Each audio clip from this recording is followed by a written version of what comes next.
जब भी आपकी जिंदगी में कोई भी संकट आए, छोटा हो या बड़ा, जीवन के उतार चढ़ाव में जब भी आप खुद को असहाय महसूस करें, तब श्रीमद् भगवद गीता के ये 30 अनमोल उपदेश आपकी शक्ति बनेंगे। इन दिव्य शिक्षाओं को गहराई से समझना और जीवन में अपनाना आपकी सफलता और शांति के लिए बेहद जरूरी है। तो इस वीडियो को अंत तक ध्यानपूर्वक देखें ताकि आपके जीवन में भी सकारात्मक परिवर्तन आ सके। गीता का पहला उपदेश है कि जो इंसान अपने कर्मों को समय पर खत्म नहीं करता, समय की कद्र नहीं करता, उसकी जिंदगी का सारा समय व्यर्थ ही समाप्त हो जाता है, क्योंकि समय ही आपका जीवन है। अगर आप अपने समय को व्यर्थ में नष्ट करते रहेंगे और उसे गवाह देंगे तो आपको जीवन में कुछ भी हासिल नहीं होगा।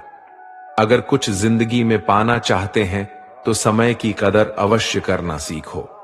जो भी व्यक्ति गीता के इन 30 उपदेशों को रोज सुनेगा, समझेगा, तो जिंदगी की कितनी भी मुश्किल से मुश्किल घड़ी क्यों ना आ जाए, उसे ऐसे मुश्किल वक्त में भी रास्ता अवश्य मिलेगा। गीता का दूसरा उपदेश है कि मृत्यु से डरना व्यर्थ है। हर व्यक्ति के मन में मृत्यु का भय होता है। इस संसार का जब से निर्माण हुआ है, तब से जन्म मृत्यु का चक्र चला आ रहा है। ये प्रकृति का नियम है। इस सत्य को स्वीकार करके भयमुक्त होकर आज में जीना चाहिए। किसी को भी आने वाले पल के बारे में कुछ नहीं पता होता, लेकिन इस संशय में भयभीत रहने से जीवन नहीं दिया जा सकता। गीता का तीसरा उपदेश है कि बुरा इंसान कभी अपनी बुराई नहीं छोड़ेगा। चाहे आप उसके साथ कितना भी अच्छा चलो, वो आपको तकलीफें अवश्य ही देगा। इसलिए जो जैसा है, आप उसके साथ वैसा ही व्यवहार करें।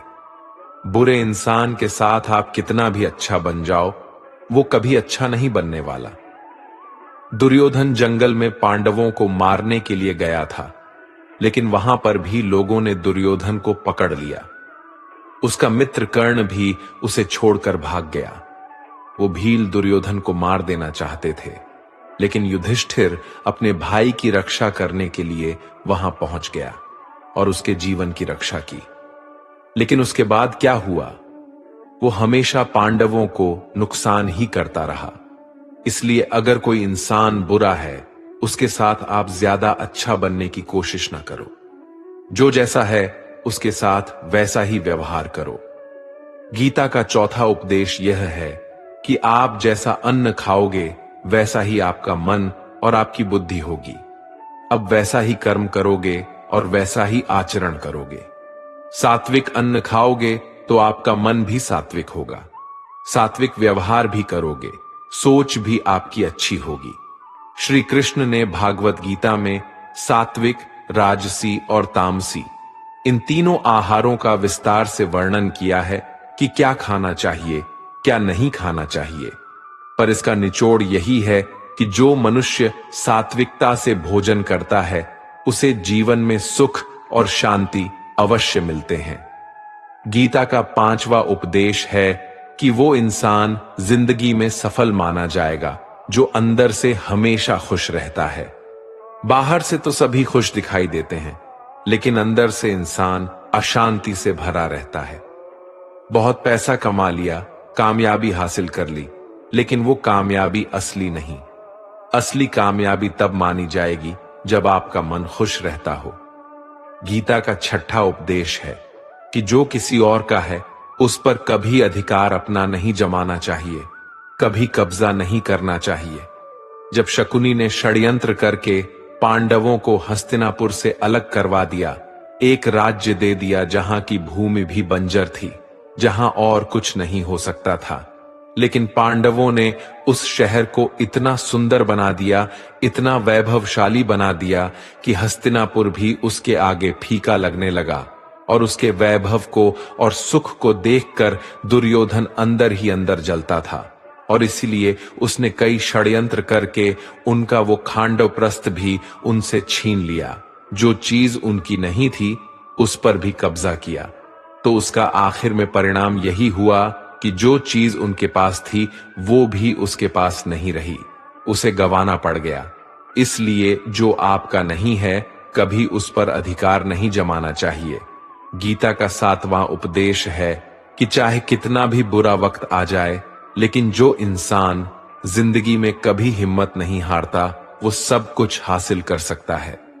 जब पांडव लोग जुए में सब कुछ हार गए, उनको 12 साल के लिए वनवास मिला और 1 साल के लिए अज्ञातवास। वो भिक्षा मांग के अपनी जिंदगी को पालते थे। भयानक जानवरों के बीच जंगलों में भटकते रहते थे, लेकिन इतना मुश्किल वक्त झेलने के बाद भी आखिर में विजय उन्हीं की हुई, क्योंकि उन्होंने अपने अंदर कभी हिम्मत नहीं खोई। ऐसे ही आपकी जिंदगी में कितना ही मुश्किल वक्त क्यों ना आ जाए, लेकिन आपके अंदर अगर हिम्मत है तो जीत आपकी अवश्य होगी। गीता का 8वां उपदेश है कि जीवन में वैसे तो लड़ाई झगड़े से बचना चाहिए, लेकिन जब बात आपके चरित्र, सम्मान और अधिकार की हो तो लड़ना भी चाहिए।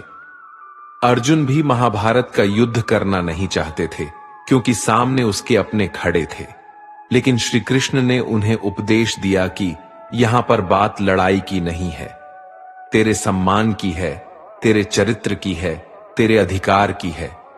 जो द्रौपदी के साथ कौरवों ने भरी सभा में अपमान किया, उसे नग्न करने की कोशिश की, इतना बड़ा अधर्म किया, वो तुम्हें कभी नहीं सहना चाहिए। इसलिए बात जब आपके चरित्र पर आ जाए, आपके सम्मान पे आ जाए, तो चाहे वो अपना ही क्यों ना हो, आपको उसके साथ अवश्य ही लड़ना चाहिए। गीता का 9वां उपदेश है कि किसी पर भी आंखें बंद करके भरोसा नहीं करना चाहिए। जैसे महाभारत की कथा में दुर्योधन ने कितनी बार षड्यंत्र करके पांडवों को मारने की कोशिश की, आग में जलाने की कोशिश की, पर वो धर्म पर चलने वाले लोग बार बार उसकी बातों में आ गए। ये बात और है कि ईश्वर उनकी रक्षा कर रहे थे, पर जिसे वो अपना भाई समझ रहे थे, जिससे वो अपना सगा समझ रहे थे, जिस पे वो भरोसा कर रहे थे, वही उनकी मृत्यु करवाना चाहता था। इसलिए भरोसा करते समय अपनी आंखें जरूर खुली रखनी चाहिए। गीता का 10वां उपदेश है, जिसके साथ सत्य और ईश्वर की शक्ति है। चाहे सारी दुनिया उसके खिलाफ ही क्यों ना हो जाए, लेकिन अंत में जीत उसी की होती है। श्रीमद् भगवद गीता में कुल 700 श्लोक है और 18 अध्याय हैं। गीता का आखिरी श्लोक है, यत्रः योगेश्वरः कृष्णो यत्र पार्थो धनुर्धरः तत्र सिरिरः विजयोर भूति विधवाणी फिर मतिर्ममः। धृतराष्ट्र बार बार संजय से पूछता था कि बताओ युद्ध में कौन जीत रहा है, कौन हार रहा है, क्योंकि उसे विश्वास था कि भीष्म पितामह मेरे पक्ष में है, गुरु द्रोणाचार्य मेरे पक्ष में है और यहां तक कि कर्ण भी मेरे पक्ष में है, तो भला हमें कौन हरा सकता है। लेकिन संजय ने धृतराष्ट्र को कहा कि जहां ईश्वर है वहीं पर सकते हैं और हमेशा वही जीत होती है। चाहे आपके पास कितनी भी शक्ति क्यों ना हो, लेकिन सत्य और ईश्वर जिसके लिए खड़े हो जाए, उसे दुनिया में कोई भी नहीं हरा सकता। गीता का 11वां उपदेश है कि जिसे आप सबसे ज्यादा महत्व दोगे, वो आपको कभी महत्व नहीं देंगे। आपने कभी गौर किया है कि आपका अपमान कौन लोग करते हैं कि आप जिसे सबसे ज्यादा, हद से ज्यादा महत्व देते हैं। दूसरों की इज्जत करना अच्छी बात है, पर दूसरों की अगर बहुत ज्यादा इज्जत करेंगे, उनकी नजर में आपकी इज्जत खत्म हो जाती है। इसलिए किसी को भी कभी भी अपना सब कुछ नहीं बनाना चाहिए कि तुम ही मेरे सब कुछ हो। जैसे ही आप किसी को अपना सब कुछ बना लेते हैं, तो आप उसके लिए कुछ भी नहीं रह जाते। इसलिए लोगों को इज्जत उतना ही देना चाहिए जितना वो हजम कर सके। हद से ज्यादा इज्जत देना आपकी ही बेइज्जती करवा सकता है। गीता का 12वां उपदेश है कि कभी भी किसी भी चीज की अति नहीं करनी चाहिए। कोई भी चीज हद से ज्यादा नहीं करना चाहिए। किसी से प्रेम भी हद से ज्यादा मत करना। किसी से नफरत भी हद से ज्यादा नहीं करना। हद से ज्यादा मीठा भी खराब हो जाता है, हद से ज्यादा कड़वा भी खराब हो जाता है, हद से ज्यादा आराम भी आपको बीमार कर सकता है, हद से ज्यादा खाना भी आपको बीमार कर देगा, हद से ज्यादा भूखा रहना भी आपको नुकसान ही पहुंचाएगा और हद से ज्यादा जागना भी आपको बहुत ज्यादा नुकसान पहुंचाएगा। इसलिए जीवन को संतुलन के साथ जीना चाहिए। जैसे ही आप संतुलन को खो देते हैं, वैसे ही आपके जीवन में कोई ना कोई छोटी या बड़ी दुर्घटना हो जाती है। गीता का 13वां उपदेश है कि हर काम को समझदारी से करना ही योग होता है। योगा कर्मसु कौशलम। कई लोग काम तो करते हैं लेकिन उन्हें हासिल कुछ नहीं होता। बहुत लोग कहते हैं कि हम तो मेहनत बहुत करते हैं, तब भी जिंदगी में सफलता हासिल नहीं हो रही है। लेकिन सच्चाई ये है कि बहुत कुछ करने से, बहुत मेहनत करने से आपको सफलता नहीं मिलेगी, लेकिन सही तरीके से, सही समझ के साथ काम करने से आपको जिंदगी में सफलता अवश्य मिलेगी। गीता का 14वां उपदेश है कि जो भी होता है अच्छे के लिए होता है, और जो हो रहा है वो भी अच्छे के लिए ही हो रहा है, और जो आने वाले भविष्य में होगा वो भी अच्छे के लिए ही होगा। वैसे ये बहुत गहरी बात है। कुछ चीजें जिंदगी में ऐसी होती है जो हमें लगता है कि मेरे साथ ही ऐसा क्यों हुआ, मेरे साथ ही होना था ये सब। लेकिन जब वो वक्त गुजर जाता है, एक दिन हमको समझ आ जाता है कि अगर हमारे साथ ये सब नहीं होता तो आज हम इस मुकाम पर नहीं होते। अगर मेरे साथ ये सब नहीं होता तो शायद हमारी जिंदगी और भी बर्बाद हो सकती थी। इसीलिए अगर हमें ये समझ में आ जाए कि जिंदगी में जो कुछ भी हो रहा है वो सब अच्छे के लिए ही हो रहा है, तो जीवन में हमेशा खुश रहेंगे। गीता का 15वां उपदेश यह है कि जो मुश्किल वक्त में, जो दुख के समय में आपका साथ दे, सिर्फ वही आपका अपना है। बाकी सब अपनेपन का नाटक करने वाले बहुत लोग होते हैं। बड़ी बड़ी बातें करने वाले बहुत लोग होते हैं कि हम आपसे बहुत प्रेम करते हैं। कोई भी दुख हो, कोई भी तकलीफ हो, हमें याद कर लेना। लोग दुख उठाने की बात करते हैं, लोग आने जाने की बात करते हैं, हाथ मिलाना तो ठीक से नहीं जानते और दिल मिलाने की बात करते हैं। जब सच में आपकी जिंदगी में तकलीफ आएगी ना, तब आपको समझ में आ जाएगा कि आपका साथ देने के लिए कौन खड़ा है और कौन भाग गया। क्योंकि उस समय पे सारे लोग भाग जाते हैं, क्योंकि लोगों को पता होता है कि ये व्यक्ति हमारे पास आया तो हमसे मदद ही मांगेगा और वो हमें कुछ दे नहीं पाएगा। लोग आपसे सिर्फ तभी रिश्ता रखते हैं जब आप उन्हें कुछ दे सकते हैं और आपसे उन्हें कुछ फायदा हो सकता है। लेकिन जब लोगों को ये पता चल जाता है, ये समझ में आ जाता है कि उनको आपसे कोई फायदा नहीं होने वाला, बल्कि उनको तो आपकी मदद करनी पड़ेगी, तो वो आपको दूर से ही देखकर भाग जाते हैं। इसलिए जो आपके मुश्किल वक्त में आपके साथ खड़ा हो, सिर्फ वही आपका अपना होता है। बाकी इस दुनिया में सब पराये होते हैं, क्योंकि सिर्फ अपना अपना कह देने से कोई अपना नहीं हो जाता। गीता का 16वां उपदेश है कि चाहे आप किसी की मदद करें या ना करें, लेकिन जानबूझकर कभी किसी का दिल नहीं दुखाना चाहिए। क्योंकि जब आपकी वजह से किसी का दिल दुखता है ना, तो याद रखना आपको भी वही दर्द एक दिन जरूर मिलेगा। लेकिन जब आप किसी का दिल दुखाते हैं तो आपको भले पता ना चलता हो, लेकिन जब कोई भी आपका दिल दुखाता है तब आपको समझ में आ जाता है कि दिल पर चोट लगने की वजह से कितना दर्द होता है। इसलिए चाहे आप किसी की मदद करो या ना करो, लेकिन किसी का दिल कभी भी नहीं दिखाना चाहिए। गीता का 17वां उपदेश यह है कि जिस इंसान को बात बात पर क्रोध आता है, सुख और शांति उसके जीवन में कभी नहीं आ सकते। क्योंकि जो इंसान बहुत ज्यादा क्रोधी होता है, उसके सारे मित्र उसे छोड़कर चले जाते हैं। वो अपने मन में भी दर्द में ही जीता रहता है, तकलीफों में जीता है। ज्यादा गुस्सा करके या ज्यादा क्रोध करके जो भी आपके पास है ना, वो आप उसे खो दोगे, और ऐसे इंसान को शांति कभी नहीं मिलने वाली है। इसलिए अपनी जिंदगी में शांति अगर चाहते हो तो बात बात पर गुस्सा करना छोड़ देना चाहिए। गीता का 18 उपदेश ये है, आप संसार में जितना प्रेम लगाओगे उतना ही जीवन में दुख और पीड़ा का अनुभव करोगे। गीता का 19वां उपदेश यह है कि जो आपका है वो आपको मिलके ही रहेगा, और जो नहीं मिला है उसके लिए रोना छोड़ दो। आप जिसके लिए जितना रोगे वो चीज आपसे उतना ही दूर चली जाएगी, और जो चीज आपकी सच में है वो कहीं ना कहीं से आपके पास जरूर पहुंच जाएगी। इसलिए जो आपको जिंदगी में हासिल नहीं हो रहा है, हासिल नहीं हुआ है, उसका पछतावा करना, उसके लिए रोना आपको बिल्कुल बंद कर देना चाहिए।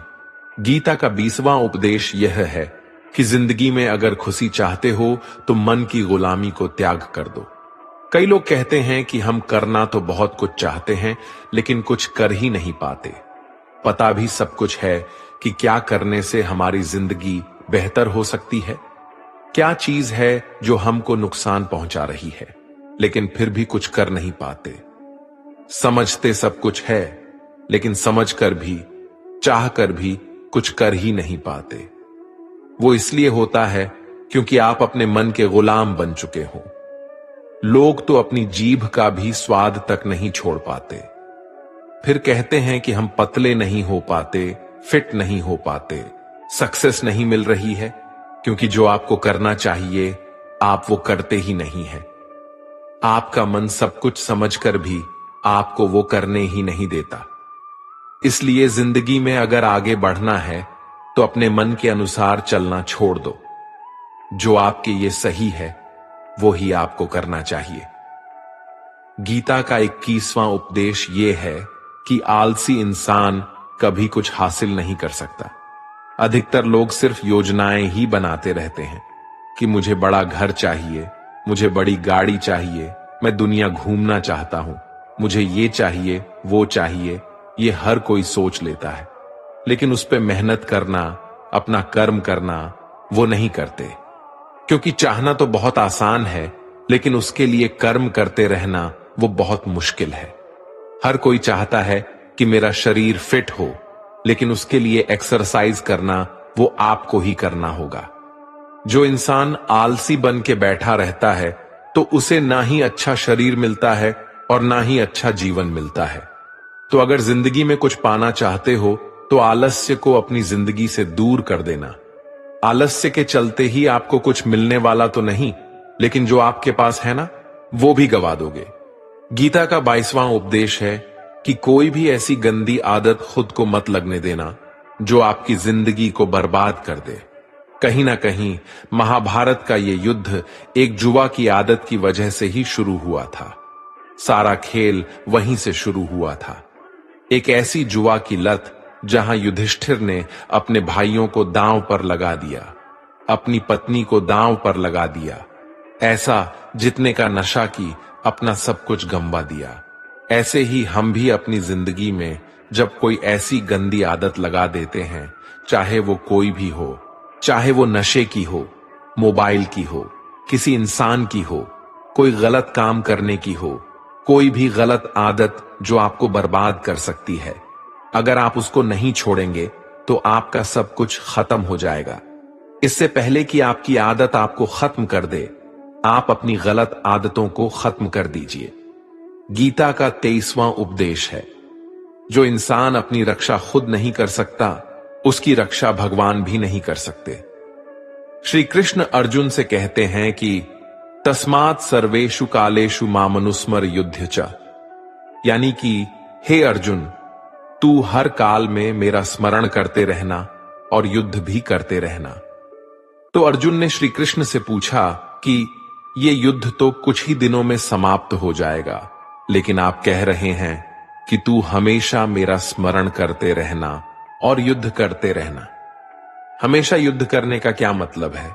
तो श्री कृष्ण ने अर्जुन से कहा कि ये जिंदगी ही रणभूमि है, इस जीवन में सुख दुख आते ही रहेंगे और तुझे उनका डट के मुकाबला करना है। श्री कृष्ण ने यह नहीं कहा कि तू चुप करके बैठ जाना और मैं लड़ाई करूंगा। बहुत गहराई है गीता के ज्ञान में। हमारे जीवन की डोर भी संभाल के ईश्वर बैठे हुए हैं, लेकिन युद्ध हमें ही करना है। ईश्वर को याद करना है कि हे ईश्वर, मुझे शक्ति देना, मुझे समझ देना, मुझे बुद्धि देना, ताकि मैं अपनी जिंदगी की सारी लड़ाइयां जीत सकूं। मैं जिंदगी में सही मार्ग पर चल सकूं। लेकिन आपको अपनी लड़ाई खुद ही लड़नी पड़ती है। जो लोग ये कहते हैं कि हम कुछ नहीं करेंगे, सभी ईश्वर करेंगे, तो कहते हैं कि आलसी इंसान को देखकर तो भगवान भी घबरा जाता है, ये कुछ नहीं करेगा। भगवान ने बुद्धि दी है, समझ दी है। ईश्वर आपको प्रेरणा देते हैं, शक्ति देते हैं, लेकिन आपको अपनी रक्षा स्वयं ही करनी पड़ेगी। गीता का 24वां उपदेश है कि जिंदगी में धोखा अपने ही देते हैं, क्योंकि उनको आपकी कमजोरियों का पता होता है। बाहर वाला आपको धोखा नहीं दे सकता, क्योंकि उसको आपके बारे में पता ही नहीं है कि आपको चोट कहां पहुंचानी है। लेकिन जो आपका अपना है, आपका खास है, उसे बहुत गहराइयों से पता होता है कि इसकी कमजोरी क्या है। ऐसा क्या करें जिससे इसको दर्द पहुंचाया जा सके, जिससे इसको हम नीचा दिखा सकते हैं, इसको चोट पहुंचा सकते हैं। ये कलयुग है, इसमें बाहर वालों से नहीं, जो हमारे अपने हैं ना, उनसे ही सावधान रहना होता है। महाभारत का युद्ध 2 अलग अलग राज्यों में नहीं हुआ था, बल्कि एक ही परिवार के भाइयों में हुआ था। सभी आपस में एक ही वंश के लोग थे। कितनी बार दुर्योधन ने जहर देकर भीम को मारना चाहा। न जाने कितनी बार दुर्योधन ने पांडवों को जान से मारने की कोशिश की। वो उसका कोई पराया नहीं था, बल्कि उसका भाई था। सारी लड़ाइयां घर के अंदर ही होती हैं, बाहर कौन लड़ेगा? हमसे घर में ही सारे झगड़े होते हैं। तो आपको चोट सिर्फ वही लोग पहुंचा सकते हैं जो आपके अपने हैं। आपको धोखा सिर्फ वही लोग दे सकते हैं जो आपके अपने हैं। गीता का 25वां उपदेश यह है कि आप वो मत करो जो सभी करते हैं, बल्कि वो करो जो आपके लिए सही है। स्वधर्मम निधनम श्रेय, भारत धर्मो भयावह। श्री कृष्ण ने अर्जुन से कहा कि एक जो तेरा कर्तव्य है, जो तेरे लिए सही है, जो तुझे करना चाहिए वो कर तू। कभी भी वो काम मत कर जो दुनिया कर रही है। क्योंकि अर्जुन श्री कृष्ण से कहने लगा कि ऐसे भयंकर युद्ध में पढ़ने से अच्छा है कि मैं सन्यासी बन जाऊं। तो श्री कृष्ण ने अर्जुन से कहा कि सन्यासी बनना तेरा कर्म नहीं है, तेरा धर्म नहीं है, क्षत्रिय है तू। कर्म और तेरा धर्म यही है कि तू अधर्म का नाश कर, धर्म की रक्षा कर। ऐसे ही हर इंसान का एक अलग कर्तव्य होता है, एक अलग ही मार्ग होता है। तो कभी भी उस मार्ग पर मत जाना जहां सारी भीड़ जा रही हो। कभी भी वो काम मत करो जो दुनिया करती है, कि आजकल का ये ट्रेंड हो गया है, ये फैशन हो गया है। सब करते हैं इसलिए हम भी कर रहे हैं। सारी भीड़ यही काम कर रही है, इसलिए हम भी कर रहे हैं। अगर आप वो करोगे जो भीड़ कर रही है, तो आप भी उसी भीड़ में कहीं खो जाओगे। लेकिन वही अगर आप वो करोगे जो आपके लिए सही है, जो आपकी प्रतिभा है, तो दुनिया की सारी भीड़ में भी आप सबसे अलग नजर आओगे। गीता का 26वां उपदेश है कि किसी से भी हद से ज्यादा मोह कभी नहीं करना चाहिए। जिससे भी आप सबसे ज्यादा मोह लगाओगे, देखना वो आपको अवश्य रुलाएगा। मोह की वजह से ही आप किसी के पीछे मरते रहते हैं। मोह की वजह से ही आपको कई बार अपमान भी सहना पड़ता है, और कई लोगों को मोह की वजह से ही अपना अपमान दिखता भी नहीं है कि सामने वाला मेरी इज्जत तक नहीं कर रहा और मैं इसके पीछे मरा जा रहा हूं। वो आपकी आंखों पे ऐसी पट्टी लगा देता है कि आपको सच और झूठ दिखाई ही नहीं देता। आपको किसी इंसान का चेहरा दिखाई नहीं देता। आप जो देखते हैं, जो सुनते हैं, उसी पर यकीन करने लगते हैं। फिर चाहे आपको कितना ही दर्द मिल रहा हो, अगर आप किसी इंसान को ठीक से समझना चाहते हैं, उसकी सच्चाइयों को जानना चाहते हैं, तो उसके लिए बहुत जरूरी है कि आप उसके मोह से जल्द बाहर आ जाएं। आपका मोह आपको दुख देता है। जिस दिन मोह खत्म, उस दिन आपको किसी भी रिश्ते से कोई दुख नहीं मिल सकता, क्योंकि आपको फिर कोई फर्क ही नहीं पड़ेगा। गीता का 27वां उपदेश है कि जो आपके साथ अधर्म करे, पाप करे, गलत करे, उसे दंड जरूर देना चाहिए। अगर आप उसे सहते हैं तो वो आपके साथ और गलत करता रहेगा। अगर आप उसे सहते हैं तो उसके पाप में आप भी भागीदार हो जाएंगे। अर्जुन श्री कृष्ण से कहने लगे कि जिनसे मैं युद्ध करने जा रहा हूं, ये सब मेरे भाई हैं, मेरे गुरुजन हैं। मैं इनके सामने कैसे हथियार उठाऊं, इनको कैसे मारूं? तो भगवान श्री कृष्ण ने अर्जुन से कहा कि जिन्हें तुम अपना मानते हो वो सभी अधर्मी हैं, वो पाप के पक्ष में खड़े हैं, और अगर तुम इनका वध नहीं करोगे, युद्ध नहीं करोगे, तो समाज में और भी पाप बढ़ जाएंगे। क्योंकि जब कोई ऐसे पापियों को नहीं रोकता है तो ये और भी ज्यादा पाप करते हैं। ऐसे ही जब आपके साथ कोई गलत करता है, आपको चोट पहुंचाता है, दुख पहुंचाता है, और वही आप चुपचाप रहते हो, तो उससे सामने वाले का मनोबल बढ़ जाता है। वो आपको कमजोर समझने लगता है और आपके साथ गलत करने का वो अपना हक समझने लगता है। लेकिन जब आप उसके गलत व्यवहार को, उसके अधर्म को रोक लेते हैं, उसका विरोध करते हैं, तब वो अपनी सीमा में रहना सीख जाता है। और यही कलयुग है। अगर इस जमाने में आपको खुश रहना है तो आपको अपनी रक्षा खुद ही करनी होगी। कोई आपके साथ गलत करे तो उसको कभी नहीं सहना रहना चाहिए, बल्कि उसका सामना करना चाहिए। गीता का 28वां उपदेश है कि आज मैं जियो, हल्की चिंता करना छोड़ दो। जो भी व्यक्ति अपनी बीते हुए कल या अपने आने वाले कल में खोया हुआ रहता है, वो जिंदगी में कभी खुश नहीं रह सकता। आपको जिंदगी में खुशी सिर्फ और सिर्फ तब मिल सकती है जब आप वर्तमान में जी सके, आज के आनंद को जी सके। बीते हुए कल और आने वाले कल का कोई वास्तविक अस्तित्व नहीं होता। वो सिर्फ आपकी बुद्धि और आपके विचारों में होता है। उसे सिर्फ आप अपने मन के अंदर और बुद्धि के अंदर जीते हैं। उसकी कोई वास्तविकता इतनी नहीं होती। उसे सिर्फ आप अपने मन के अंदर और बुद्धि के अंदर जीते हैं। लेकिन जिससे आप वास्तविकता में जीते हैं, वो आपका आज होता है, वो आपका चल रहा पल होता है। अगर आप अपने मन और बुद्धि को अपने भूतकाल और भविष्य काल में अटका कर रखेंगे, तो याद रखना, आप कभी खुश नहीं रह पाएंगे। और अगर जिंदगी में खुश रहना चाहते हैं तो आज में और इसी पल में जीना सीखें। गीता का 29वां उपदेश है कि आपके सारे दुखों का कारण किसी को अपना मानना है। आप कभी गौर करना, आपकी जिंदगी के सारे दुख, सारी तकलीफें, सारी चिंताएं वहीं से आते हैं जहां आपका अपमान होता है कि ये मेरा है, ये मेरा अपना है। यहीं से आपकी जिंदगी में दुख का आना शुरू हो जाता है। इसे एक छोटी सी कहानी से समझते हैं। एक व्यक्ति के पास एक बहुत बड़ा महल था। उसने जिंदगी भर की सारी संपत्ति लगाकर उस महल को बनाया था। आसपास के शहरों के कई लोग उसके महल को देखने आते थे।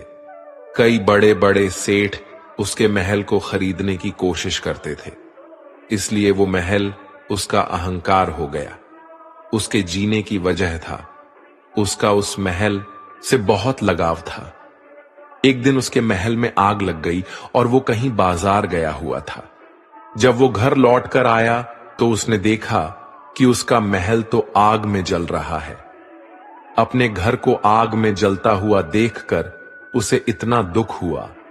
उसने कहा, अगर ये महल नहीं रहेगा तो मैं भी जिंदा नहीं रहूंगा। अगर मेरा महल ही जलकर राख हो जाएगा तो मैं जीकर क्या करूंगा। वो भी उसी आग में छलांग लगाने की कोशिश करने लगा। तो किसी दूसरे व्यक्ति ने उसे रोक लिया और कहा कि भाई, ये जो तुम्हारा महल है, इस महल को तुम्हारे कल बेटे ने किसी और को बेच आया है। जब उसे पता चला कि ये महल अब मेरा नहीं किसी और का हो चुका है, तो उसकी सारी चिंता खत्म हो गई। जैसे और लोग उस जलते हुए महल को देखकर तमाशा देख रहे थे, वैसे ये भी खड़ा हो गया। इतने ही देर में उसका बेटा आया। वो अपने बेटे को देखकर बहुत खुश हुआ। उसे आशीर्वाद देने लगा कि तेरे जैसा बेटा तो बहुत भाग्य वाले माता पिता को मिलता है। तुमने तो मेरी जिंदगी बचा ही ली। आज इस घर में आग लग रही थी और तूने कल ही इसका सौदा कर दिया। वो अपने पिताजी से कहने लगा कि पिताजी, इस महल के सौदे के लिए बात तो करने गया था, पर सौदा कभी पक्का हुआ ही नहीं है। जब उसके पिता ने यह सुना कि अभी इस महल का सौदा हुआ ही नहीं है, तो वो दोबारा से फूट फूट कर रोने लगा और अपनी छाती पीटने लगा।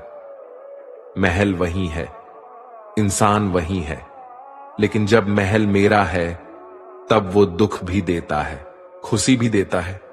लेकिन जब वो मेरा नहीं है, उससे मेरा कोई रिश्ता नहीं है, तो सारे दुख खत्म हो जाते हैं। ऐसे ही जिंदगी में जब किसी जगह किसी इंसान को, किसी रिश्ते को, किसी काम को हम अपना मान लेते हैं, मेरा मान लेते हैं, वो वहीं से सारे दुखों की शुरुआत होती है, वहीं से हर तकलीफ की शुरुआत होती है। तो श्रीमद् भगवद गीता का ये 29वां उपदेश यही कहता है कि आप जैसे ही किसी को अपनी जिंदगी जीने की वजह मान लेते हो, इसके बिना तो मैं जी ही नहीं सकता, तो फिर वो चीज, वो इंसान, वो काम आपको बहुत दुख देता है। दोस्तों, इससे पहले कि हम अपने उपदेश पर जाएं, आपसे विनती है कि अगर आप इस वीडियो से कुछ भी सीख रहे हैं तो इस वीडियो को एक लाइक कर दीजिए और इस चैनल को सब्सक्राइब कर लीजिए। तो फिर चलिए आगे बढ़ते हैं। गीता का 30वां उपदेश है अश्वमेव भुक्तव्यम कृतम कर्म शुभाशुभम। इसका मतलब है कि आपने कोई भी कर्म किया हो, उसका फल आपको जरूर भोगना पड़ेगा। अगर आपने अच्छे कर्म किए हैं तो वो जाने अनजाने में किसी मुश्किल वक्त पे आपको वो अच्छे कर्म उस मुश्किल वक्त से बचा ही लेंगे। अगर आपने गलत कर्म किए हैं, पाप किया है, तो उसकी सजा भी आपको जरूर मिलेगी।